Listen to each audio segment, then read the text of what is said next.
స్తోత్రం చెప్పండి ఒకసారి. సావ ప్రారంభంలో మేము వచ్చినప్పుడు ఏం లేకుండా 2009 జూన్ నెలలో అనుకుంటాను. అది అనుకుంటే నాకు ఇప్పుడు బాధ.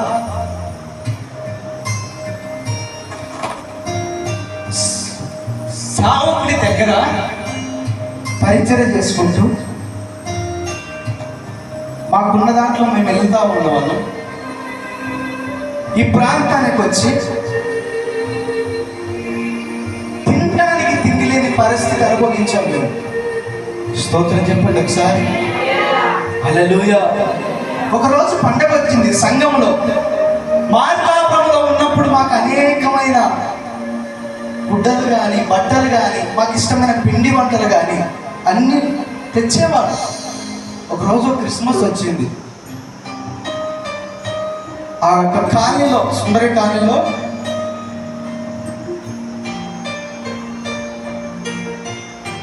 ఎదురుగా కాముంది. మాకు బట్టలు ఏమి లేవు. బాధపడిపోతా ఉన్నాం. మా అమ్మ దగ్గరికి వెళ్ళి, ఎందుకు వచ్చాము ఇక్కడికి, మార్కాపురం వెళ్ళిపోదామని చంపుకొని మాకేం చెప్పుకోలేక వారు ఉండిపోయినారు. ఆ పరిస్థితిలో తిండి తిప్పలేక అనుభవించి 5 రూపాయలు లేక ఈ సేవను ప్రారంభించు. ఈ సేవను ప్రారంభించినప్పుడు ఏం లేదు, అంత లోటే.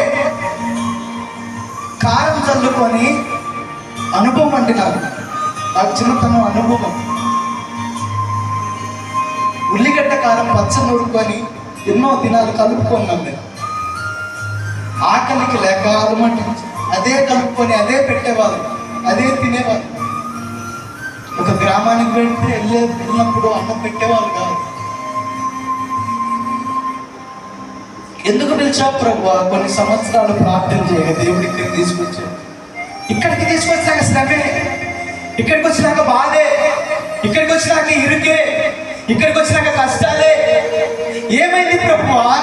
ఒకప్పుడు మేము నలుగురిలో ఉన్నప్పుడు, మందిరంలో ఉన్నప్పుడు చాలా ఆనందంగా ఉన్నాం కదా, మంచి బట్టలు కట్టుకున్నాం కదా, ఎందుకని ఇక్కడికి తీసుకొచ్చా అంటే ఆయన యజమానుడు మాతో ఉన్నాడు. కొంచెం చెప్పలేదు. హల్లెలూయా, హల్లెలూయా. ఈరోజు కొద్ది గొప్ప తింటున్నాము, దేవుడు ఇచ్చాడనంటే అది ఆయన కృపే. మేము ఏ రోజు హై లెవెల్లో వెళ్ళిపోయినట్టు కానీ, ఎచ్చులు పడినట్టు కానీ మా హోదాలు మేము చూపించుకోము. ఎందుకంటే మాకు తిండి తెలుసు, ఆ బలహీనత తెలుసు, ప్రతి ఒక్కరు తెలుసు. ఆయన ప్రణాళిక మన మీద ఉందండి. హల్లెలూయా. సావుకొచ్చి ఇక్కడ నిలబడి అనేక గ్రామాలకు వెళుతున్నప్పుడు ఆ దేవుడు అనేక కార్యాలు చేస్తూ ఉన్నాడు, మేలు జరిగిస్తూ ఉన్నాడు. చాలాసార్లు అనిపించింది, ఎందుకు వచ్చాము ప్రభా, ఎందుకు మమ్మల్ని తీసుకొచ్చాం, ఎందుకు ఈ మాటలు, ఎందుకు మా శోధనలు అంటే ప్రార్థనకి వెళుతున్నాము, మందిరానికి వెళుతున్నాం, దేవుడిలో నమ్మకంగా ఉంటున్నాం. ఏంటి నీ ప్రణాళిక అన్నప్పుడు మీరు నా సువార్త చేరకూడదు. కొట్టి చెప్పండి ఒకసారి. హల్లెలూయా. ప్రసాద్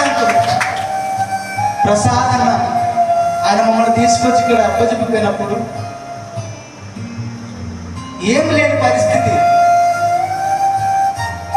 ఆ టైం నుంచి ఇక్కడికి వచ్చి ఇక్కడ నిలబడి, ఇక్కడ ఎన్నో ఆపదలు, ఇక్కడికి వచ్చి చెదలు పడితే అన్నం తిన్నాను నేను. పాకలో ఉన్నప్పుడు పైనుంచి చెదలు పడితే అది కలుపుకొని తిన్న అనుభవం నాది.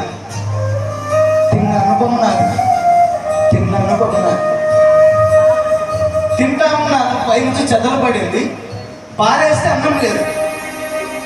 గుబ్బుల్ని బియ్యం తెచ్చింది కొంతమంది, అది కలుపుకొని, కొన్ని ఉన్నాయి బియ్యం, అవే తినాలి. హల్లెలూయా. అది తింటుంటే ఏడుపు ఒకటే తక్కువ.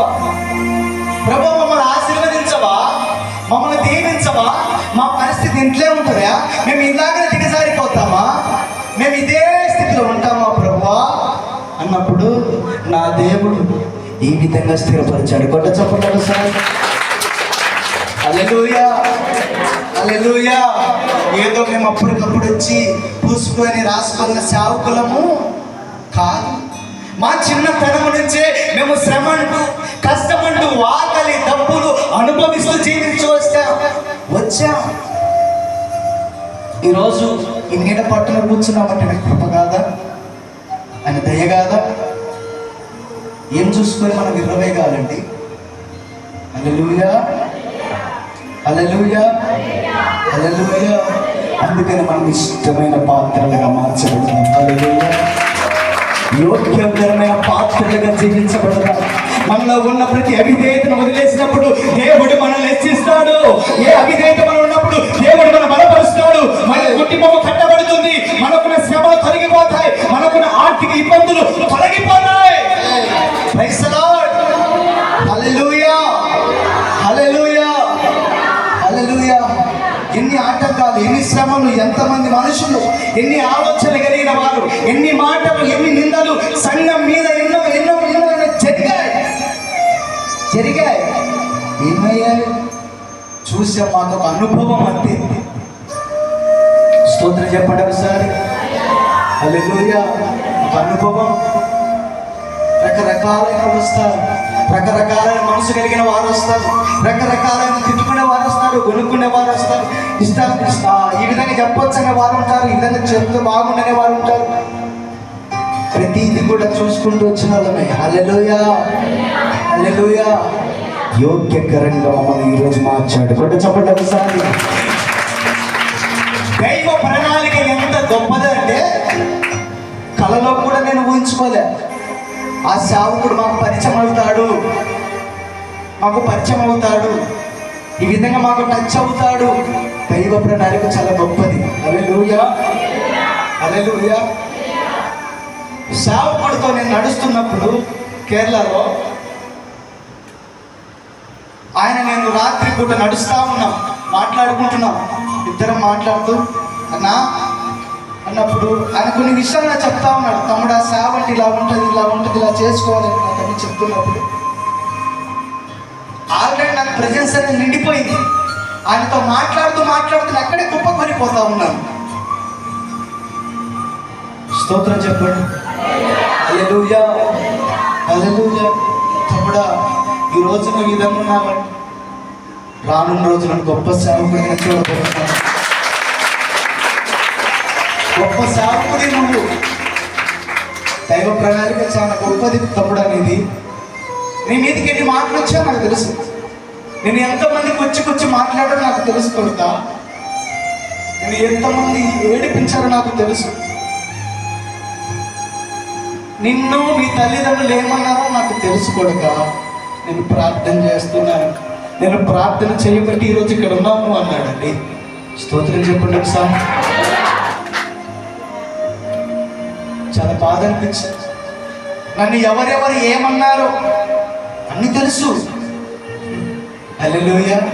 ఎవరెవరు ఏడిపించారు, ఎవరు తక్కువ చేసి మాట్లాడారు, ఎవరు నాకు తెలియకుండా దూరంగా నా గురించి తప్పుగా మాట్లాడారు, అవి కూడా చెప్పాడు. మనస్సు ఆమె కృషించిపోయి ఇలాగ మాట్లాడారు ఆగి. స్తోత్రం చెప్పండి ఒకసారి. హల్లెలూయా. తండ్రి మరిచిన, తల్లి మరిచిన, నేను నిన్ను మరచిపోను. చప్పట్లు కొట్టండి ఒకసారి. తల్లి ఈ లోకంలో తల్లి మరవచ్చు, బంధువులు మరచ్చు, కానీ